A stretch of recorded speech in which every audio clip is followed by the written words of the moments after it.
Everything you need to know about this new phone. First of all, from the very beginning, it was all about that display. The design, the lack of bezels, just the jaw-dropping edge-to-edge nature of that front panel, that's where Samsung went all in with this phone. So the Galaxy S8 is rocking a 5.8-inch 2960 by 1440 OLED display, and the S8 Plus is rocking a 6.2-inch OLED with the same resolution. So that's extremely sharp, and that's an 18.5 by 9 aspect ratio for those counting, so it's a little bit taller even than the 2:1 aspect ratio from the LG G6. So these are huge displays and very tall resolutions, but of course the footprint of these phones, when you compare them to something with a more traditional larger bezel, it's awesome. It fits in the footprint of a phone with a way smaller screen.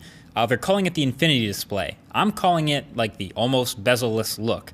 You can call it whatever you want. I really like it. Now, it's not a completely new concept. The Galaxy S7 Edge had the display glass melting over the edges already last year, but for some reason, that phone's edges always felt like kind of sharp to me. Never really got quite comfortable with it, but the S8's edges here feel much softer. They're much more seamless feeling than before, which no doubt took a lot of careful engineering. And then, of course, they pushed the display further up to the top and further towards the bottom of the phone by getting rid of the physical buttons and replacing them with software buttons. So okay, finally, Samsung is actually now switching from hardware buttons on the bottoms and the chins of all their phones to the software on-screen buttons.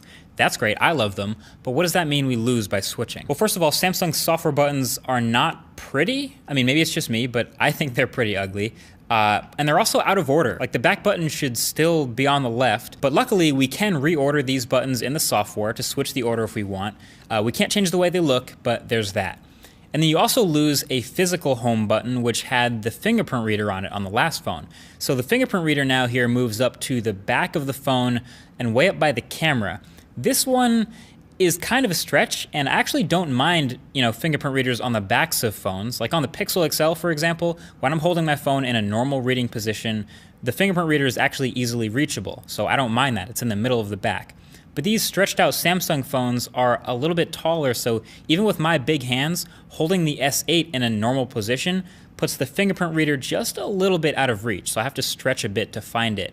And then with the S8 Plus, again, when it's way up at the top of the phone like this, if I just hold it normally and I turn the phone over, it's like completely out of place. And if I try to find it blind, there's not really a big indentation to know exactly where it is. So that's definitely something that's going to take some getting used to. Many people, I think, will need to use two hands with this. In fact, in the official Samsung commercial, the dude does it with two hands. So that fingerprint reader placement is a little odd, but I think everything else about this hardware, Samsung pretty much hit it out the park.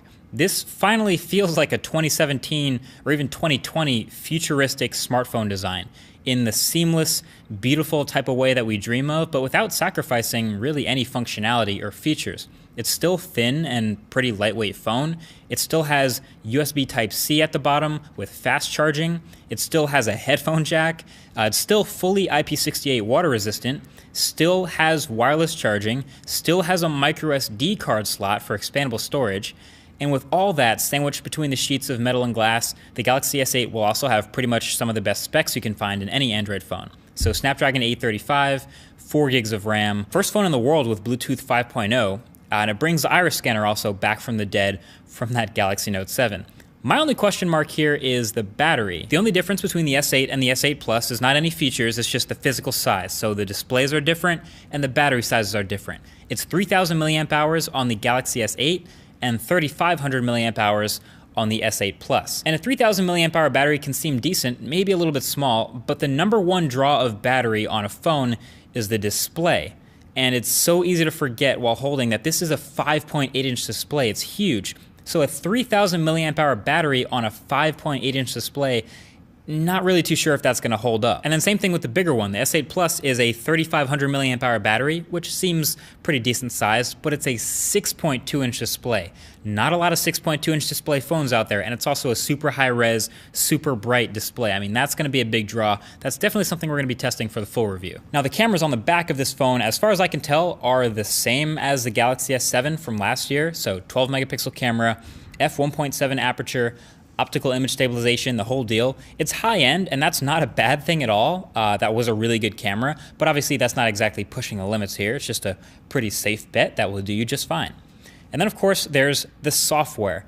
A lot of people have mixed feelings about this stuff, including me. Obviously, I like stock Android, and this is not that. This is Samsung's UX on top of Android 7.0 with all their slightly redesigned colorful icons and launcher and everything here.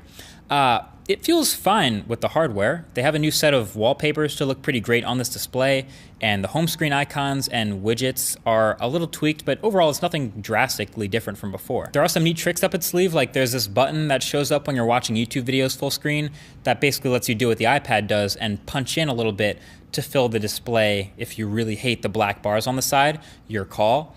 Obviously, you can still rearrange the software buttons at the bottom, like I said. I'm sure we'll find even more stuff when we get to playing with this phone even more. But the biggest new software feature of the Galaxy S8 is actually its personal assistant called Bixby.